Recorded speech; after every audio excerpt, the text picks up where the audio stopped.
Alex Caruso just had his first press conference as a member of the Oklahoma City Thunder for next season. And even though it wasn't live streamed, there were many reporters there kind of breaking down and giving us live tweets and quotes about what Caruso was saying. And we're here to break down really just two crucial quotes that I saw that kind of show the kind of player Caruso is. But first of all, there are some things that he said that kind of stood out to me. First off is the relationship that he has with head coach Mark Daigneault, which is kind of interesting because he was his head coach when he was coaching on the Blue, probably a few years back now when Caruso was just getting into the league. So that relationship that he already has with Mark Daigneault is insane for this team, for the chemistry, how he's going to play on the court, because when you're playing for a coach that you already know so well, and when he spoke so highly of Mark Daigneault, talking about how he can't wait to be cussed out the first day of practice, which is, I love that kind of energy, bringing it on the team. And it just kind of shows the player he is, just kind of mentality on the court, along with some other quotes that we saw here. But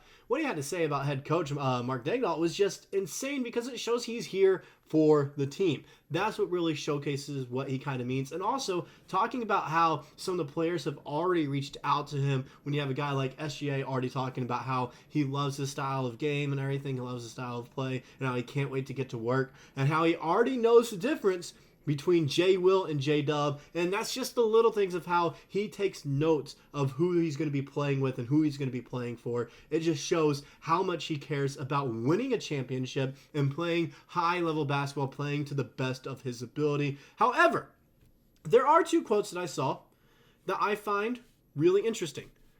The first one that we got here, all right, talking about his defense, all right, it's just a little snippet that we got, but this is what he had to say. You got to have a little bit of amnesia. Guys are going to score. You all watched SGA play the last couple of years. Which this is an answer when someone asked him, how he stays positive on the defensive end, if I believe that was the question that was asked. And that kind of shows, he has a short memory, which is something that you need in the NBA. It truly is. You need a short memory because you're going to make mistakes. You're going to give up buckets. That's the nature of the game. It's going to happen, which is something I felt like happened in the playoffs that we weren't really taking to heart. All right. We were constantly saying okay, we need to not worry about that. Once someone hit a big time bucket, we would just kind of, go tight and not respond on the other end. And on the going back on the defensive side, we play even tighter, which, allows them to find some holes and gaps when we're not playing loose. That's something that we need to be crucial of. And I think Alex Caruso brings a great part of that to this Oklahoma City Thunder team, how he kind of, no matter what, he's going to play loose because he knows mistakes are going to be made.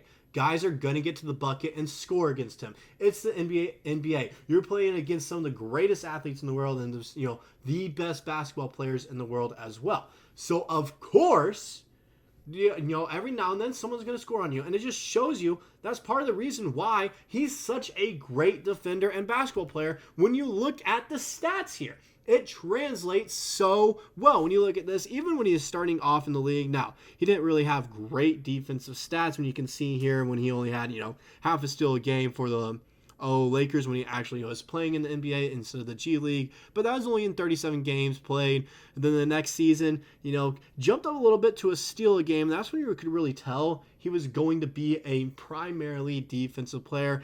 And it progressively got better throughout the years. Stayed at around 1 steal per game when he was with the Lakers. And then he went to Chicago. And that's when it really stepped up, when he was kind of going into a starting role, not as often, but more often now. His first season with Chicago was cut short. He only played 41 games, started in 18, so only played half the season. But he was averaging 1.7 steals a game on those numbers, 3.6 total rebounds, 2.8 defensive boards. Block number at just a half, but, he's not fouling much either. When you look at that, 2.6 fouls per game, which we'll gladly take. He's not fouling a bunch. He's not taking, chances where it's like 50-50, maybe they'll call this or not. No, he's going to wait for his perfect opportunity and go in and steal the ball. That's the kind of defensive player he is. And he's not really giving up a ton of easy buckets either. He's playing physical. Down low in the post, if he's getting mismatched, that's where he thrives in some of his steals, because these big men think they can just bully him. And once they try to take this power dribble or put the ball up high, he just swats it away. That's what he does. That's what he really excels at when stealing the ball. When people think they have a mismatch, when in reality, it's the perfect situation for him defensively. And then these last 2 years, he's finished as defensive, in the runnings for Defensive Player of the Year. He's gotten a few votes, and his second season in Chicago finished 11th, and last season finished 10th. He was first team All Defense in the 2023 season, and then second team All Defense in the 2024 season. So we know he's a defensive player. He's a dog, averaging, if my eyes are reading that correctly, it's kind of small. That's why you see me kind of going down to the screen a little bit every now and then. But over his career, he's averaging 1.3 steals a game and half a block, and he's not really fouling a ton. 2.1 fouls, for his career average. Last season at 2.5, the season before 2.4. So he's not really getting into foul trouble, which is great for us, all right? He's a defensive menace that doesn't get into foul trouble. Whereas Lou Dort, majority of the time, you see him getting into the getting into 4 fouls in the fourth quarter because he plays so physical and aggressive. Whereas Caruso, he methodically plans it out, and we have that with Cason Wallace as well. So it's a nice mixture of like a yin and yang situation going on. That's kind of what I see it. Yin and yang is the perfect description of our defensive duo we'll have in the starting lineup. Now, this is if Caruso is in the starting lineup. He could potentially be coming off the bench, whatever moves we make this offseason.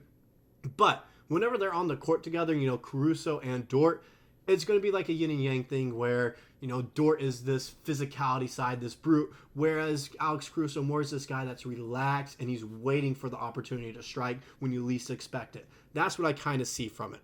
Now with the other quote that I found really interesting. All right. This is him, answering regards if he thinks it's going to be a long-term thing here on the Thunder. He said, "I think so. That conversation is for another place and time. I know what Oklahoma City as an organization stand for, possibly, but I think for now, I just like to meet my teammates and get to work." So it's, there are thoughts in conversation already about Caruso being this long-term piece for us, and the comparisons I'm getting from this is he's our Derek White of this team.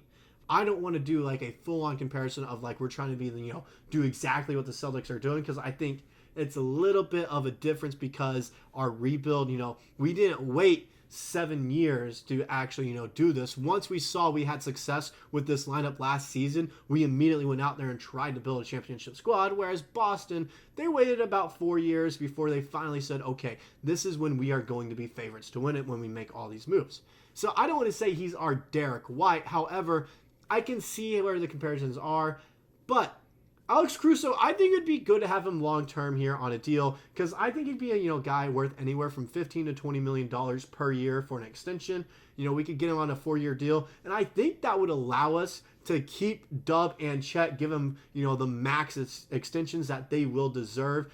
Keep our 3 centerpiece of Shai, Dub, and Chet, then alongside keeping Caruso, and maybe potentially also keeping Dort for the future if he's willing to take a pay cut, because I don't see him as a max guy. However, I do see him as a guy that can make, $20 to $22 million per year. Now, majority of our salary will be through that. However, I think we can go down to a 8-man deep rotation instead of this 12-man deep rotation that we kind of have going on right now. So extending Caruso could very well be a possibility.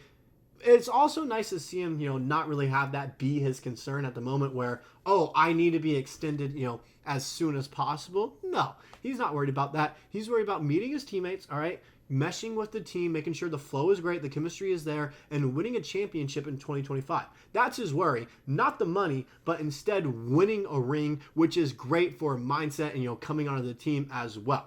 That is fantastic for us. It shows that we mean business, the guys we're acquiring mean business, and they're not necessarily in this for the money. They're in this to solidify their legacy as a great NBA player and try to get into the Hall of Fame.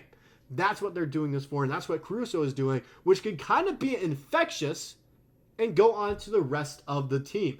I could see that happening with some of the guys being like, okay, I'll take a pay cut. I'll take a $5 million pay cut to stay with this team because I know I can win a ring if I stay here.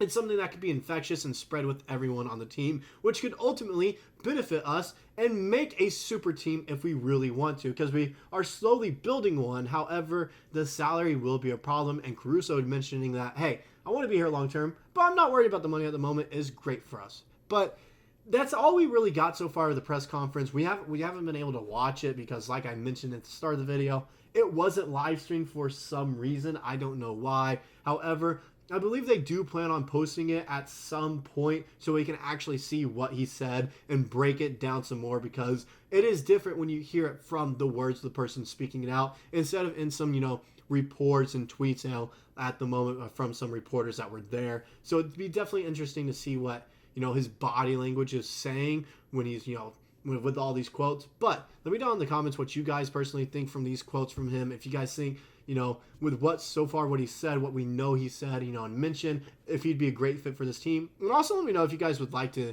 see him extended and stay on this Thunder team for another 4 years as well. Let me know all that down in the comments, and I'll see you guys in the next video.